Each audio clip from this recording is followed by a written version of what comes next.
Hey, everybody, we're back again.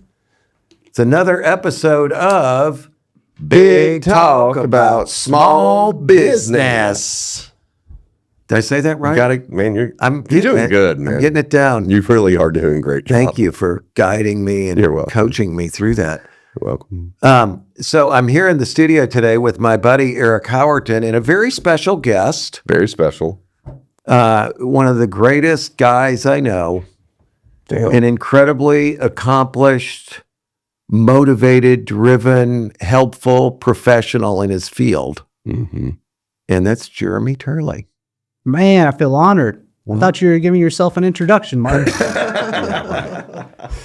No, Jeremy is a partner and is in charge of the Northwest Arkansas region for the Payroll Company. Got it. Is that still your name now? You do so much more than that. Man, I'm glad you asked, Mark. That's a great point. We've gone through evolutions of business like many other people have. So we started as the Payroll Company. Yep. Then we rebranded several years later as the Payroll Company Paydays Made Easy. Ah, okay. And then what happened is we expanded into KC, and that was not doing it. They're known as loan sharks up there, and the Paydays Made Easy was not a good I see. tagline. Yeah, that makes sense. Like So we had to rebrand again. payday loans. Exactly, payday loan sharks and all Yeah. that. So it was really interesting as you expand into Isn't new that funny? markets. A lot of times you have to change the brand possibly. Mm-hmm. So that's what happened to us. So then we rebranded as TPC, More Than Payroll. Ah. So that's where we're at today. Okay, well, I know you do more than payroll. We're going to get into that in a minute. But yeah, it's interesting, the regional differences. We had this little case in my small business class about Cracker Barrel, which I think is the greatest concept ever created, is they put them on highways, right? Yep. People's sense of time is screwed up. So they eat breakfast, lunch, and dinner all day. So they never have a dead time. And then they make you wait. And while you're there, you buy whatever you paid for your meal in candy. Yeah. On the way out. Yeah, like bad, like lacy dresses for your grandkids or whatever. And it's just the greatest concept in the world. But anyway, they put a Cracker Barrel in Wisconsin, and it did not work there. Nobody went there. And the reason was they didn't have fried cheese curds. As soon as they added that, it's a regional thing. This Wisconsinites, they expect you to have cheese curds. As soon as they added that, then the Cracker Barrel in Wisconsin started doing well. Started blowing up. They probably put a billboard with big old picture of cheese curds on it. Yeah. So everybody starts showing up. It's like Paydays Made Easy. We don't have all those exploitive payroll loan people here, right? So true. But I love the cheese curds point. I've been up to a Brewers game in Wisconsin, and every gas station you go to, they got cheese curds. All right, it's just a known thing. So Yeah. if you open a gas station, make sure you have cheese curds in Wisconsin. Amen to that. The cheese curds at Sonic aren't too bad. I don't know if you've ever had those. I usually don't go places and get cheese curds. Oh, that's right. You're healthy. Well, cheese curds might be the worst thing that you could actually consume. One of the worst. Fried What do you mean? cheese curds. It's got three of the basic food groups there: fry, cheese, and salt. Oh yeah, Really yeah. salty. We do need more salt. Yes, I love cheese curds. Love them. So, Jeremy, though, now you guys have been a really hot company. How many times have you been on the Inc. list now? 8, 9? If I'm counting, six. Six. Okay. 6 times on the Inc. 5000 fastest growing companies, which you're right, it's hard to do. That's so very consistently. small percentage of companies ever make that kind of a record. So, how did you do it? Tell us about the growth of the company and how you guys are doing what you're doing. Man, that's a great question, Mark. It takes a team. As you know, it's not just a one-person deal. It takes a team all rowing together. So part of the strategy was opening up markets in Springfield, Kansas City, Little Rock, Bentonville. On top of that, just being able to offer just a really valuable service and product that people want, and then being able to follow through with a service standpoint. Yeah. And I think that's a lot of things that have fallen off, especially with the large national providers. So many of them are outsourcing to third-party countries. They don't speak English very well. The communication gaps are there.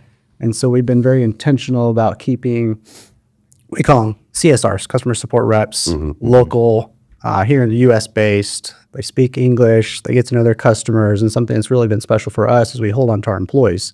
Yeah. So our average tenure of our customer support reps is 7.5 years, which is That- unheard of for the industry. It is. I mean, I've had one thing I recommend to everybody is you get an outside payroll service. I don't care if you got one employee yourself, get an outside payroll service. I love that. They pick up the liability for making your payroll tax deposits and they know what the hell they're doing. Bingo. So always do that. I mean, even when I had a nanny working for me in the Boston area, I had an outside payroll company called Nanny Pay that I paid her through. But anyway, so I've had in my businesses, I had the usual suspects. You know, early on it was ADP, they dominated. Yep. And then Paychex came along. And ADP, it was like every other week we had a different representative there to deal with. You never got the same person.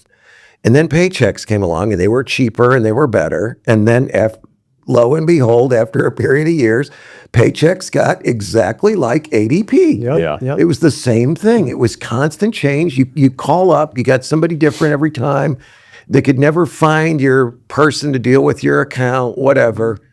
And so I can see that if you guys can avoid some of that, that's got to be a key to your success. But it's more than that with you all. Talk about some of the other services that you introduced along the way to capitalize on your good client relationships. Yeah, I'm so glad you asked. So, like any good company, we've been able to evolve with time with what our clients have wanted to have needed. So we started as just a payroll company, hence the name, the Payroll Company. After that, we added on time and attendance. Shortly after time and attendance, we added on onboarding, right, to streamline the process for onboarding. So what's that mean exactly? So what that means is think like when COVID came along, you had a lot more people working from home. And a lot of small businesses still are addicted to paper.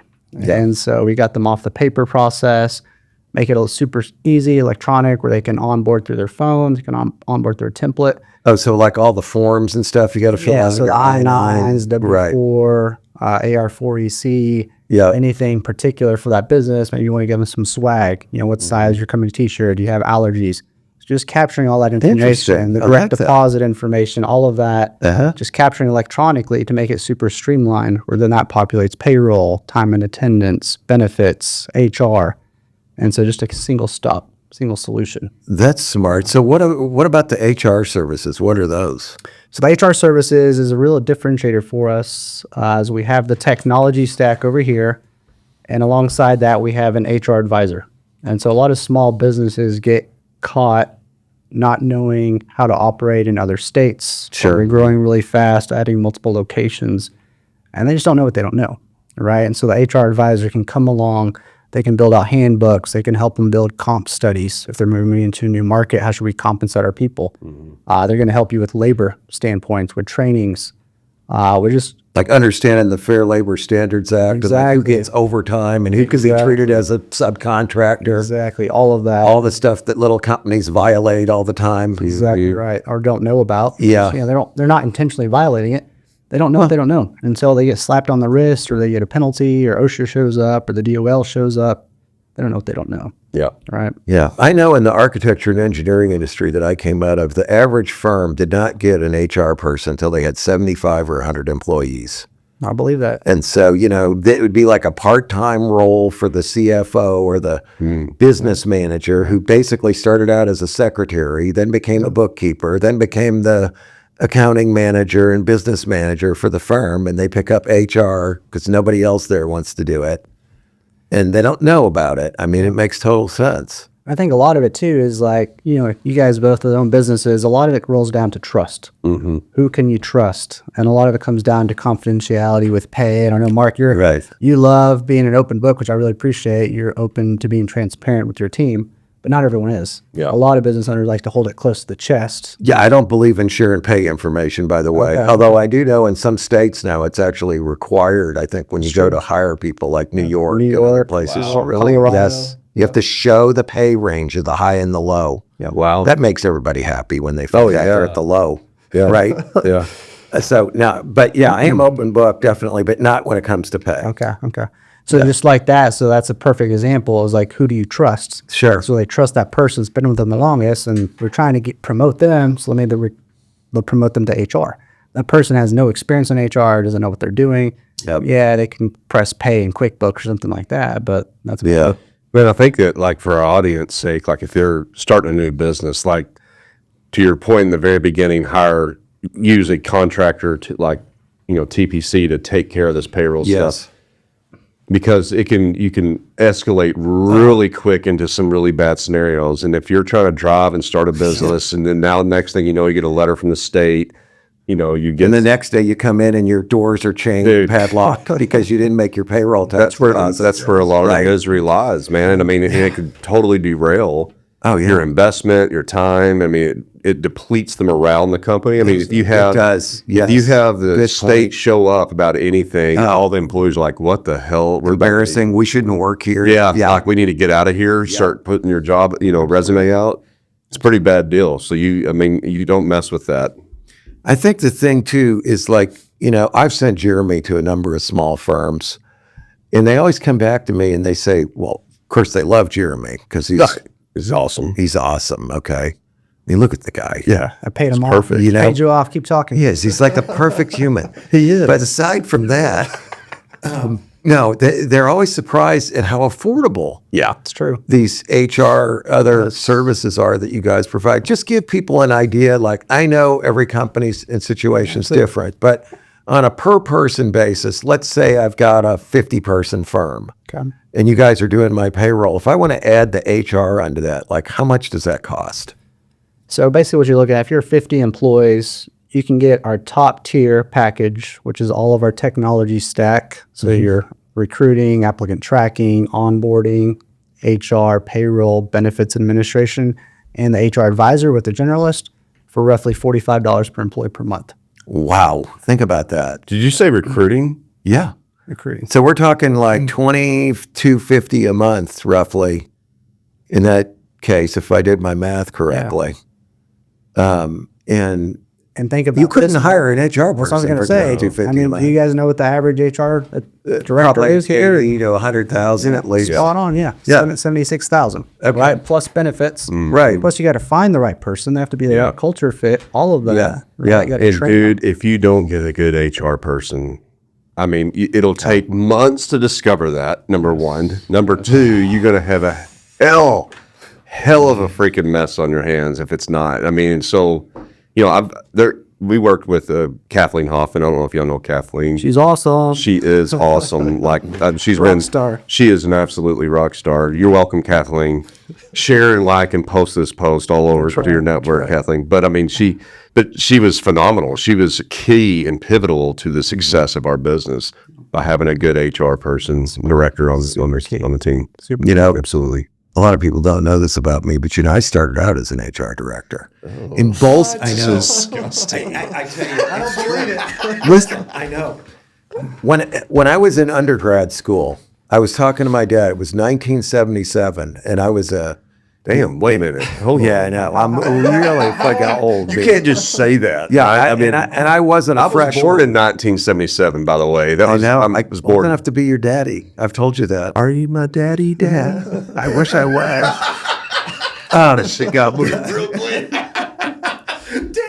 But anyway, so no, my dad was a real character. He was the equivalent of Don Draper in Mad Men. He was in the ad agency business. He was just like Don Draper in most every Did he single way. smoke? He smoked. He drank. He told me ad executives died at age 57 on average. That's where you got He your had, he had his Jag. We had an architect design modern house built in 1949. My dad, it was a clothes horse, everything. And then he had a midlife crisis in the late 60s, just like Don Draper was going through, the whole bit. But anyway, I'm talking to him and he retired when he was 57. He said, I've done what I don't like for the last 40 years. Henceforth, I no longer work. I mean, I lived to be 96. Hell yeah. Wow. So, but anyway, teens. yeah, I was lucky there. Of course, he worked out like you guys. I don't. But anyway, no, I was talking to him and he's like, well, how's school going? And I said, it's going good. He goes, now, what's your major exactly? I said, management. He goes, well, is there like a specialization in that? And at the time, you could specialize in either management information systems, organization behavior, production operations management, or personnel management, as it was called at the time. And I told him, I'm thinking about doing personnel. He's like, what? Personnel managers are all assholes. He friggin' freaked out. He called my brother. He's like, your brother is making a huge mistake. He went ballistic. Wow. But anyway, to make a long story short, I didn't specialize in that. I specialized in organization behavior. And then I got my MBA, which is finance, But anyway, I did end up as an HR director early on in my career. In both firms I worked in, I also got the marketing job. Because after they found out I was a good recruiter, I could sell. Yeah. And then I got the marketing director job both times. But, I do think you're right that HR, and I'm not trying to sit here and blast HR people, but there are a lot of incompetent ones out there. And I find that they don't have the view as working for the company. Instead, they position themselves as the ombudsman for the poor, oppressed worker bees. And they're there to represent them against the evil management. Yeah.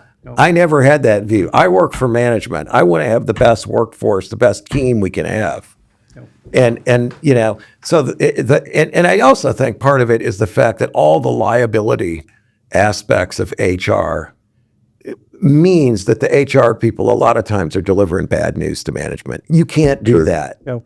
You do that, you're going to get us in trouble, and they don't want to hear it. Yeah. So that's the other problem. They shoot the messenger. Yeah.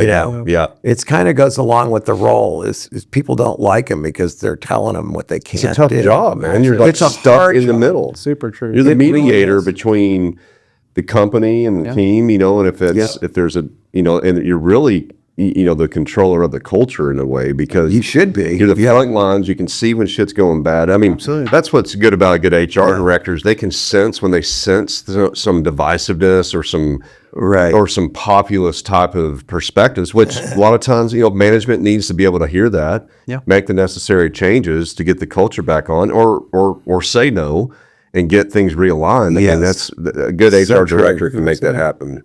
But yeah, I mean, I think having it really organized with a company that is staying abreast of this stuff, you're going to get a higher quality knowledge base Absolutely. from that. And you're going to be able to sort of institutionalize the process too, which means if you do have turnover in the HR area or the business management area, at least the payroll, onboarding, all the liability stuff is being taken care of, and you're not going to lose that. 100%. Because again, just from my own experience, do you guys ever get involved in like showing people how to write offer letters? Yeah, so that's one of the things that our HR team can assist you with. So offer letters, job advertisements, Very valuable. all of that, very, very valuable. It's just a lot of people don't know where to start. Descriptions, Job descriptions, all that stuff, a all little of bit that of can market be done, research. all of that. Yeah. And we got some really cool AI tools. Yeah. So if you don't know, hey, I'm hiring an engineer, type engineer, benefits, check a few boxes, and then the AI will write Nice. the job advertisement description for you, tweak it, and then from there you just push it out. And we have integration with our 5,000 job boards, so it can really stretch spider web effects to get more talent. There's so many people moving here from big cities, just want to see the pace of life and want to live out in more nature. Love the bike trails. They're finding that here in Northwest Arkansas. That's right. That's what I hear. It's a little slower birdie pace told of life. This place is rocking and rolling. For right now, I think we're going to see some changes in the next 48 months. You think so? Oh, dude, yeah, absolutely. What kind of changes?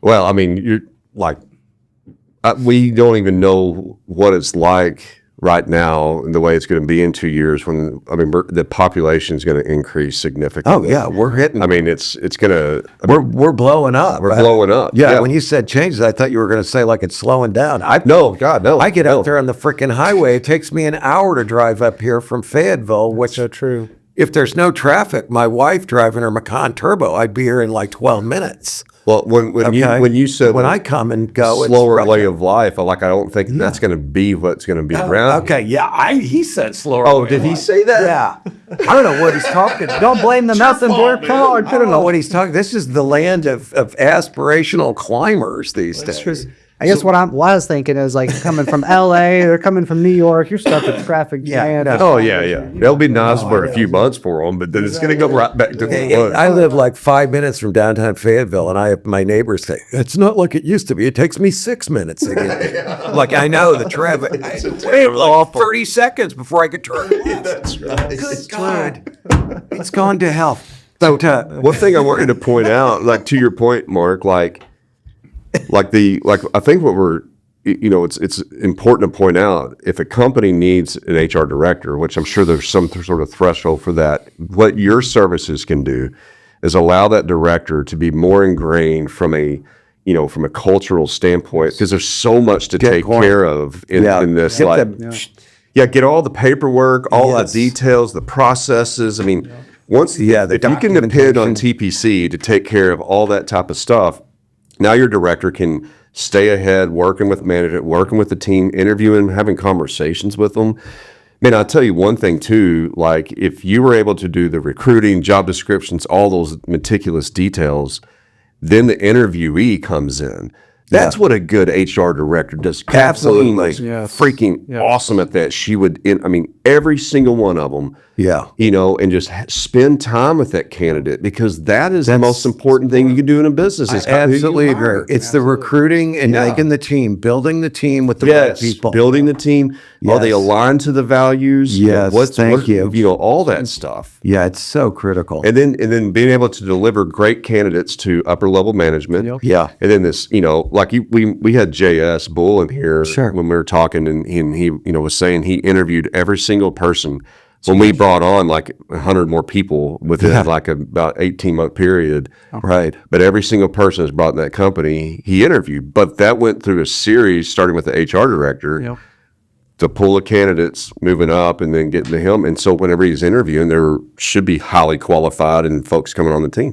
Yeah, absolutely. So, And that's part of where the value is, right? Is we're creating the efficiencies behind the scenes. So the HR director can be more visionary absolutely. and more involved with the hands-on there, and not pushing papers, pushing benefits. And Hey, this sounds like a freaking commercial for TPC, doesn't it? Yeah. These guys should be sponsoring our show, Eric. Oh my gosh. What an idea. What a great idea. well, hold on. I'm glad you said something. Well, we don't take socks. Let me pay you guys off. These are TPC money socks. Awesome, man. Money socks. Money socks. Oh, yeah. Do have dollar signs on them. That's a smart face. There you go. Money makes Who me doesn't like happy. getting paid? Those are awesome. I'll make sure I Okay, look. get some use of it. Okay, look at. Did you see the little logo? tell the little call to action? Can I get my foot in the door so we can knock your socks off? Oh man, that's awesome. There you go. That's awesome. Good marketing, man. Yeah, it is. Well done. Thank you. So I want to get back to Jeremy though for a minute here, because Jeremy, you've got an interesting story. Now, how did you get in this business? What's your backstory? So my background, I don't know how much time we have. We got plenty of time. Plenty of time? Hours. Okay, Yeah. okay. So a lot of people don't know. So my friends call me the White Kenyan. Yeah. So I grew up overseas in Kenya, Africa. Most of my adolescent life till I was 18. Wow. So you were doing crazy things, riding motorcycles, chasing giraffes, zebras, climbing the falls, almost falling off to my death, like Lord of the Flies, just being crazy out there in Africa. But it's such an amazing experience. How'd that happen? How'd you grow up in Kenya? So my parents became missionaries Okay. when I was 4. Yeah. So I was born in Dallas, and when I was 4, they took me and my younger brother over to Kenya, Africa, and that's where I got to grow up. Wow, that's I didn't have pretty much awesome say. I experience. didn't have much say on the option, but man, I'm just looking You back benefited at it all. from it. Oh, I super benefited from it. I've been able to travel, been over 22 countries, seen a lot of cultures, met a lot of people from really all over the world, and it's made me who I am today. That's all. Yeah. And I'm very, very appreciative of that, my parents for doing that for me and having that opportunity to grow up in different cultures. Yeah, I'm sure that has made you better able to deal with a wide range of people. For sure, for sure. And also too, just, with them growing up, a lot of times we come back to the U.S. every 2 or 3 years. We travel around the U.S. and they would visit churches. We have to get up on stage. We get stuck in people's homes asking for support and just sharing their story. And so I saw that at an early age, just having to interact with all kinds of different people, different age groups and all of that. And a lot of times it's boring for me, but But I mean, again, it just made me who I am today. I can talk to, a lot of people and make connections pretty easily. Yeah. Through a lot of that. Still how to be respectful towards any environment. Like you walk in any company, Exactly. you kind of pick up on that and you fall right into a suit. That's good. Well, just even little things like having empathy, I care, being able to Right. solve problems and get in there. And so going back to the story real fast, though, so I grew up in Africa, turned 18, had to get a higher education. It was really a God thing, but I got a full ride from Bill Gates. So I could have gone anywhere. How did Bill Gates could have gone discover anywhere in you? the country? I call him Uncle Bill. How did he discover you? I had to apply, fill out over 30 pages of applications. I had all kinds of Isn't that teachers cool? write me some great qualifications. I was involved in sports, had good grades, all of that. Yep. But also a lot of people don't realize I'm a minority. So I'm 50% Latino. You would never know looking at me. No. So I played the African Latino card. God love you. And then this white guy shows So this up. white guy shows up, And they're like, what the gets a full ride. I was one of 2 people in Arkansas Wow. that year. This was in 2001. Uh-huh. So still early on. It was called the Bill Gates and Melinda Gates. Millennium Scholars Award. So, And so it was super, just a rich blessing for me because my parents had no money and so I was Right. able to go to private school. so where did you go when you came here? JBU, I believe, was Yes, I went to John Brown University. And so people ask me, why'd you go there? Well, I actually sent a recruiter to my high school in Africa. And out of a class cow. of 92 kids, they got 6 of us. No kidding. So JD, you had some friends You did, there yes. that you went Yes, to it's super JBU? nice. You used to have Oh, that's great. friends that I grew up with. And just have that instant connection. It's hard, man. You go to college, and then especially me going to college, not having any family here Right. is definitely very hard. You're a young adult. You're having to make all kinds of big decisions by yourself, and you can't just run home see mom and dad. Yeah. And holidays, holidays were tough. Christmases, Thanksgiving. That's too bad. If I'd have known you, we'd have had you over. Man, I would have loved that, Mark. We had a But you're such a self-centered person. I didn't that know the you- guy. Well, I mean, come on. cares about other people. Who cares about himself? We like obviously. having other people come over for holidays. That need, I think it's nice if you can do it. I don't know if you do that, Eric. Well, I mean, I'm waiting for an invite, bro. No, I'm talking about people who don't have other people. Okay. Anyway, go on, Jeremy. So you were here. Was it strange, like coming from Africa and then suddenly living here, where you had like Sonic and Burger King down the street, It was, all that? It was super strange. I'll bet. Yeah. But I think one of the best things my parents did for me is my junior year of high school. We lived in Pennsylvania. Okay. And so I came back, I got into got a little school, taste, got on yeah. sports, got my driver's license, got my first job. Okay. So I got my taste of what it was like life in America. And I think that was a good foundation. Otherwise, I could have just fallen off a cliff because it's just been so different Yeah. being in Africa compared to America. So what did you get your education in there at JBU? So I started as international business, just ended up being my forte. It's funny, I'm in the payroll world, but not very good with numbers. So, but anyways, started that, got into digital media arts. I'm very creative, a lot like you, like marketing. I know. I've seen your photography and stuff. Like creativity. Yeah. And so that was a passion, is coming up with a concept, seeing it through to completion, whether it's making music videos or movies, marketing, things like that. Yeah. And then I had a business minor. So I graduated. I'm like, man, well, debt free. What'd I go do? Yeah. Did not want to move out to LA. I had a lot of friends out there. Like, man, we're just doing the lights, Yeah. doing microphones, sound. It's not worth it. And I really loved Northwest Arkansas. Yeah. And so I played rugby, and I had friends on the rugby team that were showing me these commission checks for $15,000, $20,000. For a young college kid that had no money, he's like, oh, that's a lot of money. What were they selling? That's life changing. So they were selling homes. This was in 04, 05, and the market was just smoking hot here in Northwest Arkansas. Yep. I graduated remember. in 05, December, got my license in 06, 07, started practicing, and you guys know what happened. The wheels on the bus started falling off. And so, I tried. You were in real estate then? I was in real estate. Yes, Residential? Yes, sir. Started as a residential, selling real estate. I remember taking people up to Bella Vista. This was when smartphones were just coming out. I would get lost. I didn't know where I was going. Oh, yeah. One We used to all couple- get lost in Bella Oh, it's Vista. awful. It's crazy. But my broker would bring a couple, put them in my back seat. I get lost up there, and I had one day to find these people a home because they're moving here for Walmart. And I just failed and one lady started breaking down crying because I couldn't find the house. Oh, my and I got God. frustrated. And so it was super stressful for a young kid. I wasn't making any money. Yeah. I showed people homes, wouldn't make them sign an agent, a letter to intend Shit. that, that, and so you go buy from other people. And I was pulling my hair out. I was working 30 hours a week at Copeland's just to pay my bills. Yeah. Copeland's. I forgot about that place. It's shut What a down great now, place. isn't it? Yeah, it was shut good. down. Yeah, it was And good, man. For all the like Copeland's. restaurant people out there, man, bring some Cajun food in Northwest Arkansas. Yeah. I think you'd kill it. Yeah, you would. I think you would. that's- Well, we have in Fayetteville, we've got Marty Schmidt's place Yeah. there. It's like the only place though. Cafe Rue Orleans. That's it. Yeah. But going back to that, so Copeland's, it taught me a lot. It taught me also how to deal with people and, customers are yelling at you or upset or need their check. And I think that's just a great learning place. Eric was a server too. Were you really? Oh, yeah. I'm a Multiple huge places. advocate of anybody that's been in the hospitality business, especially restaurant, where you're Both of my older girls did it, and they're both very successful. learned so much. I get it. Yeah. Yeah. I think, and my stepdaughter too. Yeah. She started out there in restaurants. Yeah, as a she worked hostess. at Well, she started, and she worked at. Walk On. She worked. Yeah, that was about the third or fourth restaurant related gig. But yeah, That's super cool. but anyway, much to her mom's chagrin, she did not like walk-ons and really? outfits that they wore. Oh yeah, I'm sure. Not happy about that at all. But anyway, so you did that. So Copeland's, Yes. real estate, doing that at the same time. Like, man, I need something else. I had a buddy that was on real estate with his cousin or friend was starting a business called Go Pickle.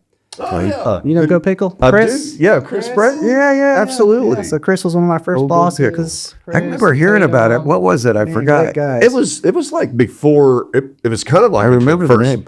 like the attempt of a digital phone book or a Yelp. Exactly right. I love the Yelp basically. Yep, that's right. Yep. It was before all that stuff started. Yelp really became so popular. Right. Yeah, go Yeah, it Pickle. was very, very innovative. I thought it was really cool. Coming from my marketing background, like, man, I can run with this. And so I was just going into restaurants and any kind of business and trying to sell it. The problem was so new. People don't like change. They're not open to it.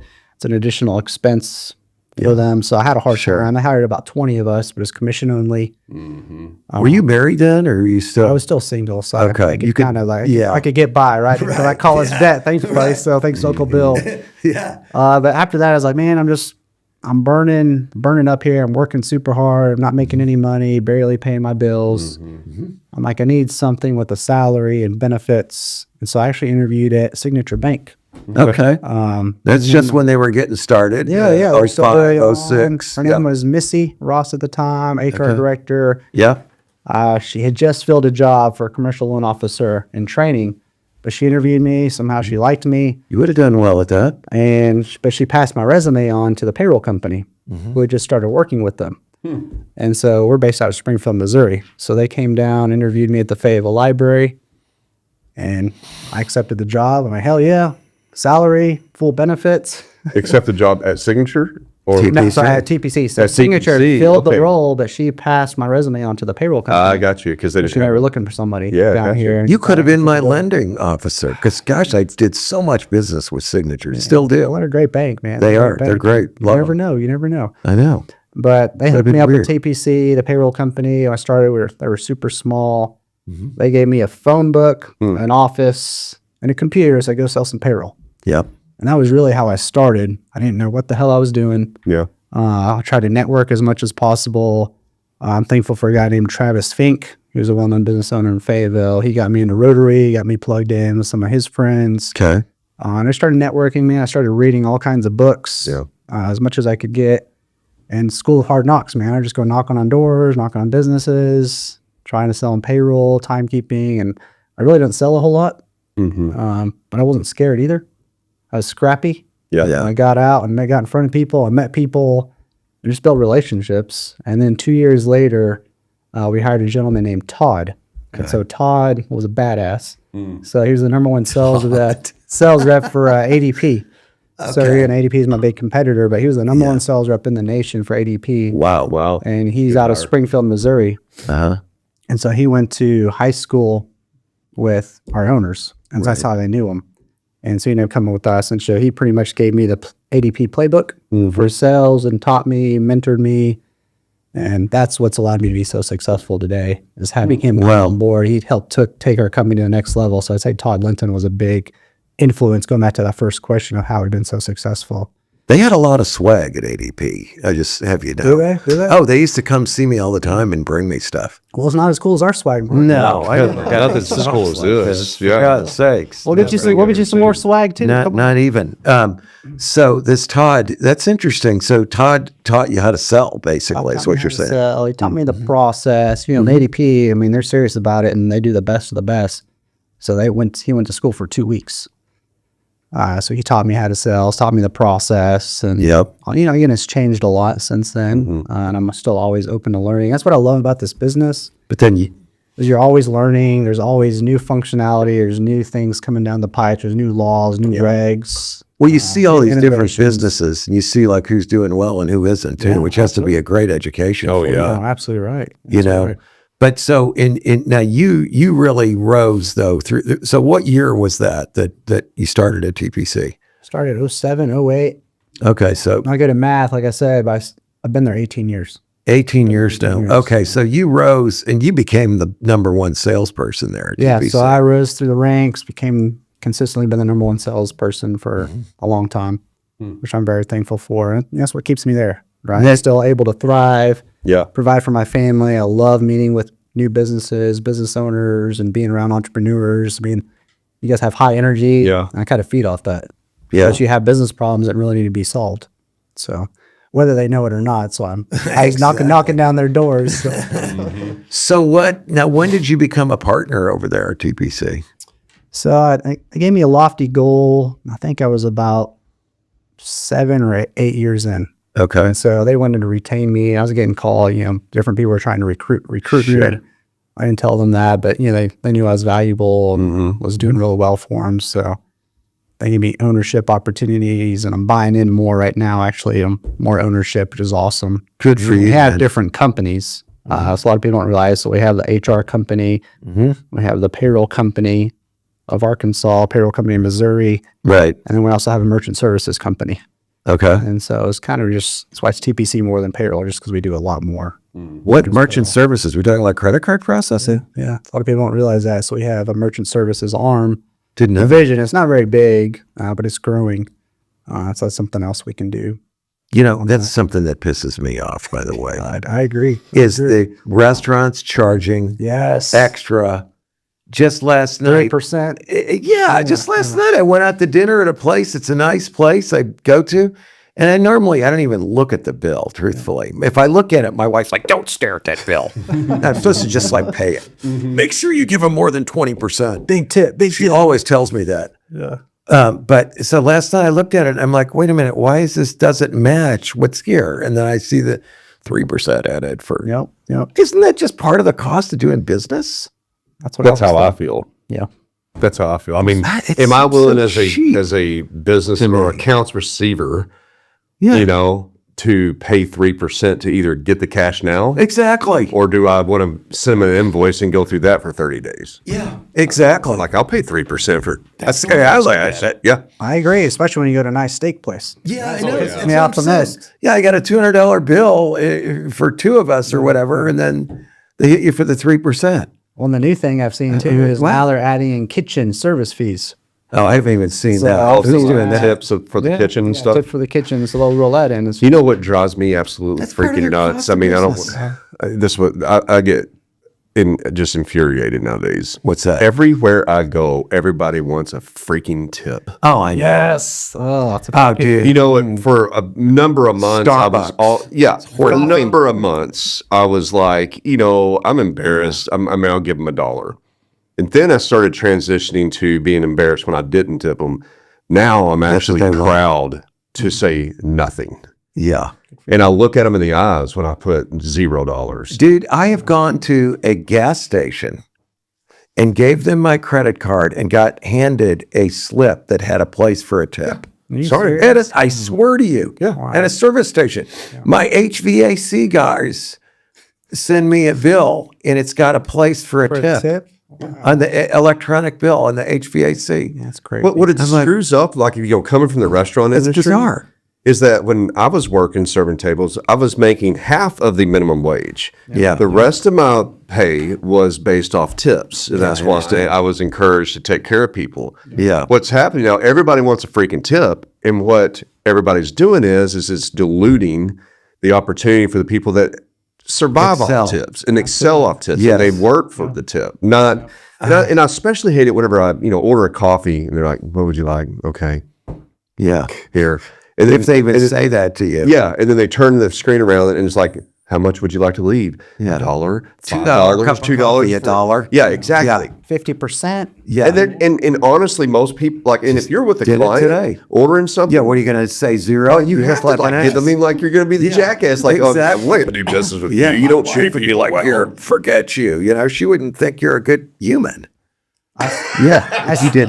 I sign it now on those tablets. If they gave me service, I'll tip them. If I didn't get any service, just a coffee, I'm not tipping you. I just write a smiley face and sign it. Nice. But I will, man, if somebody actually shows up now and greets me really well. Oh, yeah. Acts like they're happy for me to come in and order a coffee. Yes. I will tip them. Makes a recommendation. Yeah. Have a great day. Yeah. Thank you for coming in. Smiles.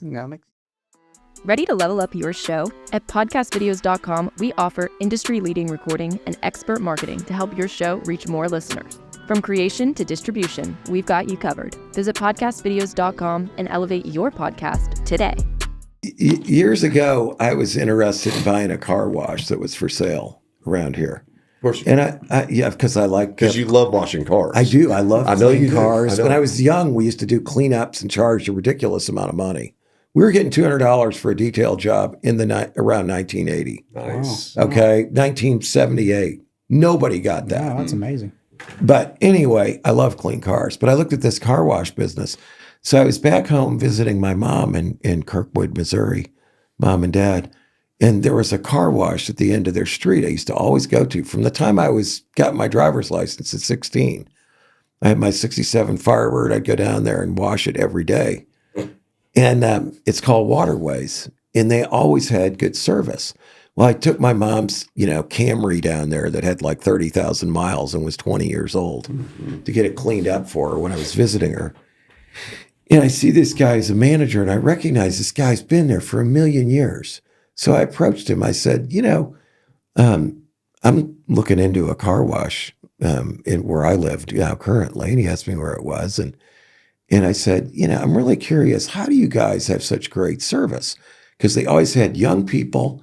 They were always dressed alike. Yeah. And they were glad you were there. They would fall all over themselves.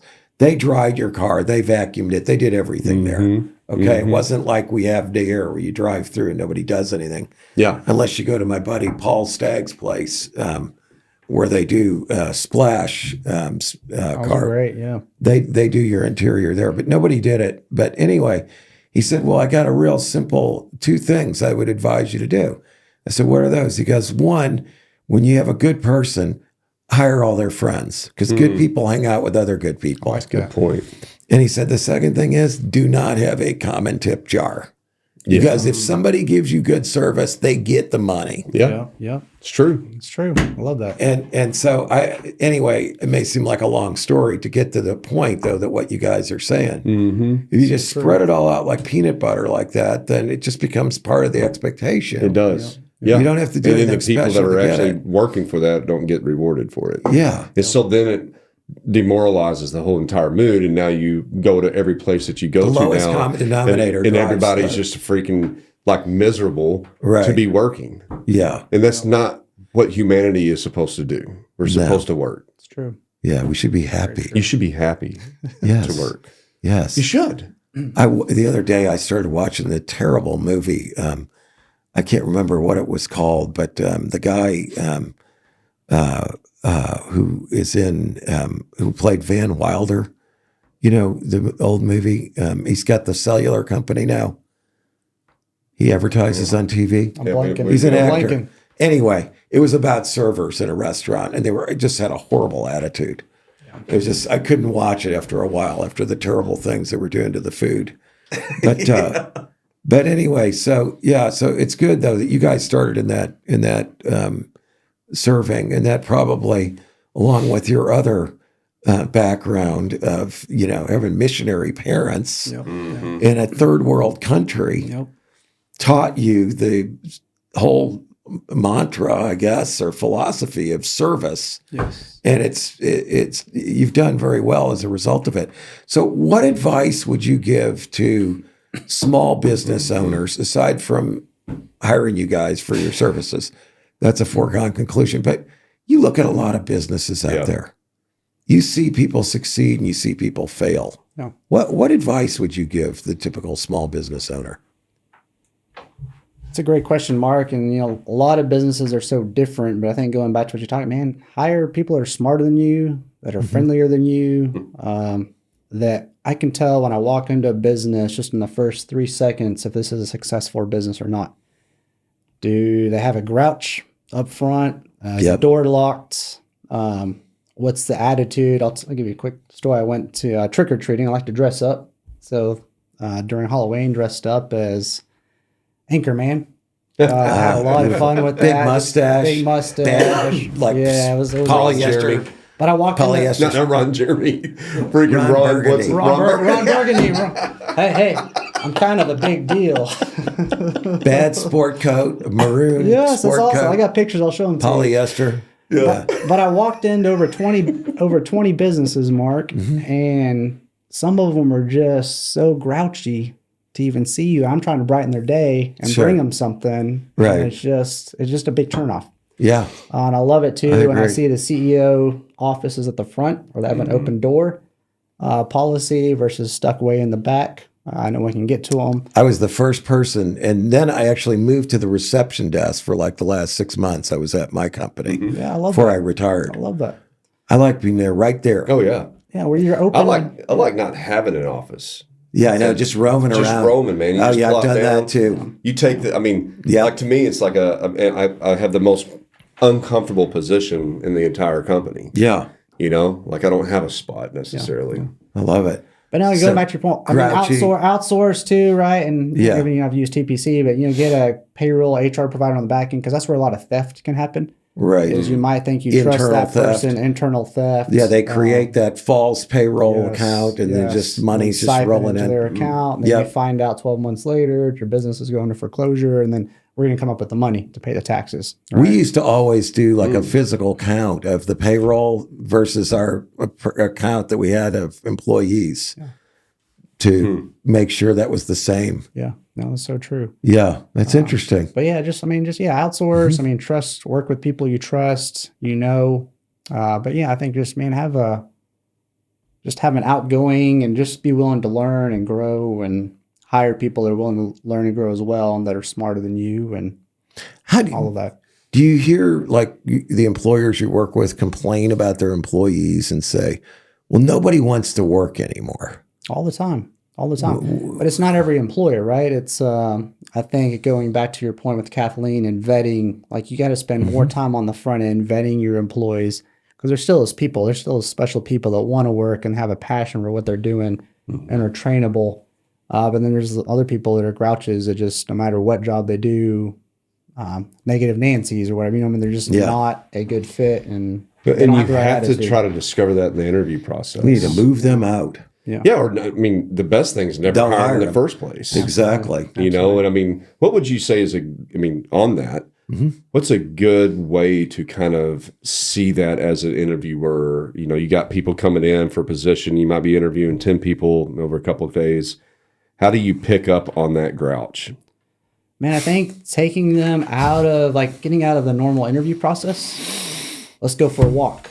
Amen. Let's meet at a restaurant. Let's Yeah. meet for coffee. Like, hey, how do they treat the barista? How do they treat the server? My the waitress? philosophy, things like that. exactly. Yeah. Do they tip when Get they to buy know- a cup of coffee? Yeah, no, or they write a freaking, or do they put a smiley face on it? There you go. There you go. Right. No, but Do they seriously, look at him in the eyes and say, no Yeah. tip for you? Like Yeah. something like that. like, no soup for you, no tip for you.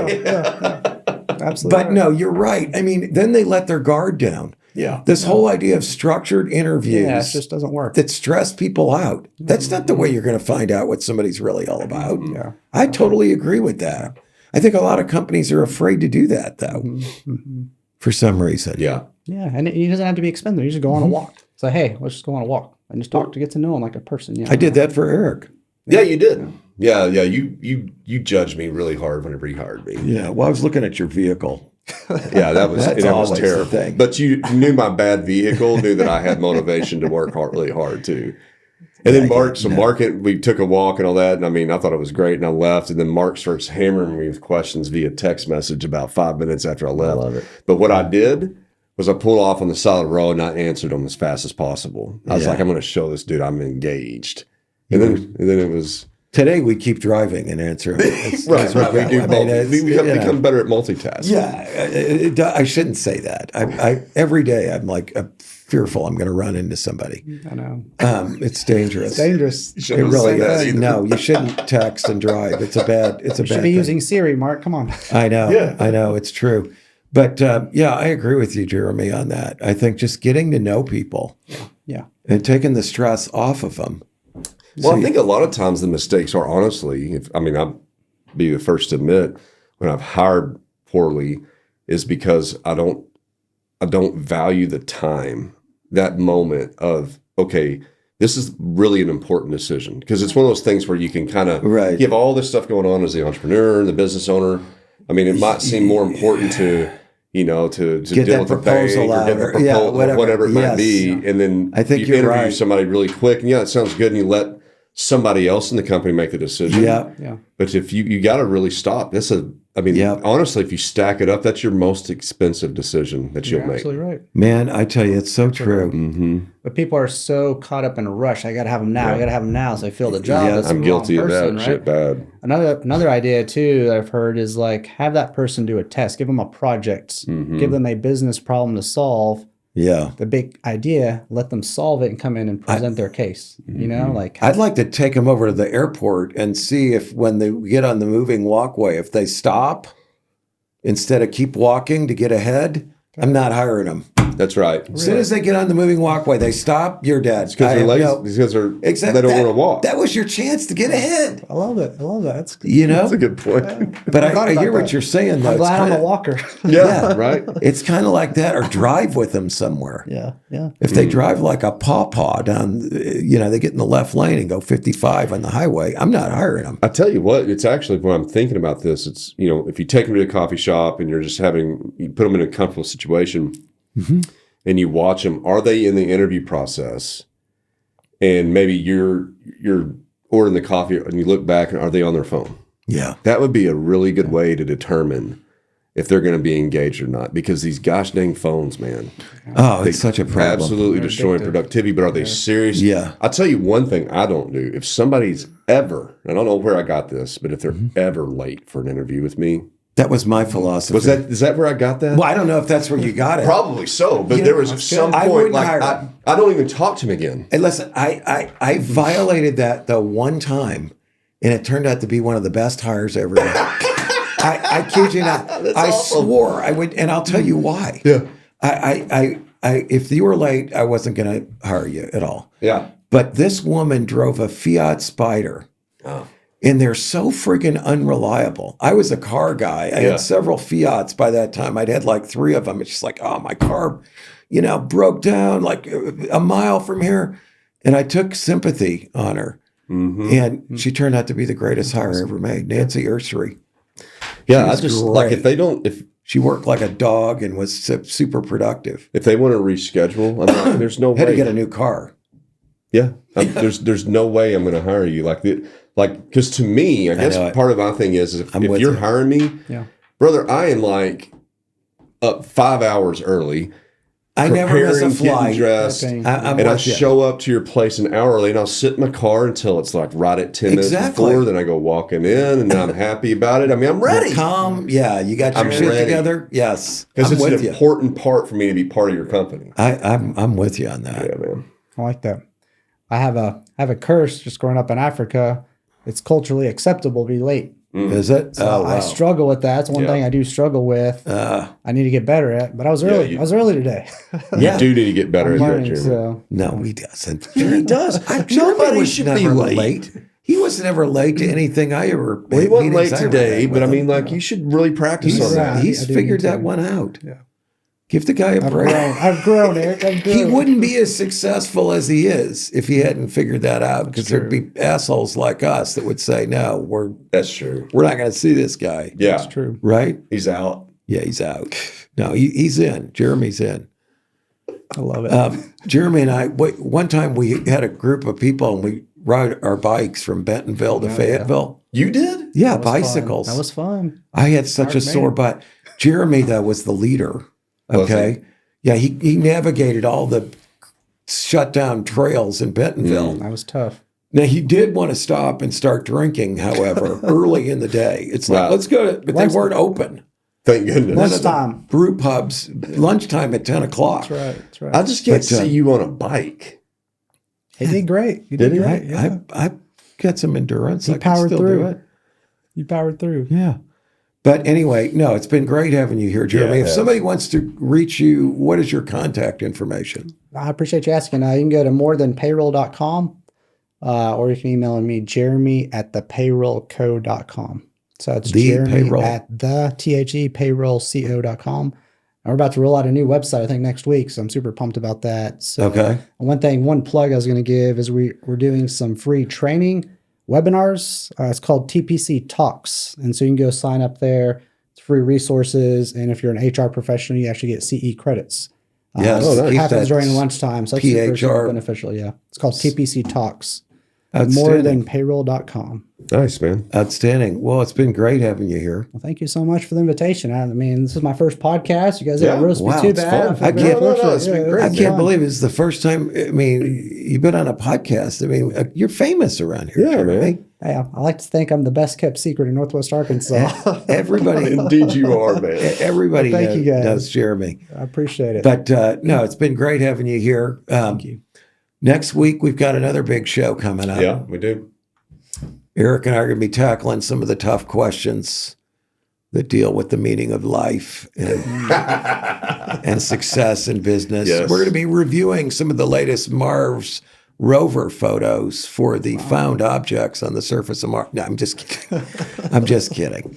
We're not going to do that. But it is interesting. Have you seen like some of the stuff that the Mars rover looks at? No. It's pretty interesting. Pretty cool stuff. Huh? Yeah. Are you going to be one Rocks. of Elon's first customers that goes No, hell lives on no. Mars for a while? Too many of those rockets blow up. They do. I'll pass on He'll that. even admit and say, like, it's probably Yeah. going to blow up, and most likely will blow Yeah, up. I'm not going down it to see the Titanic either. Okay, we can forget that. I love it. But no, it's been great having you here. And until next week, this has been another episode. And Jeremy, we need you to join Yes. us. All right, got it. Another episode of Big Talk about small business.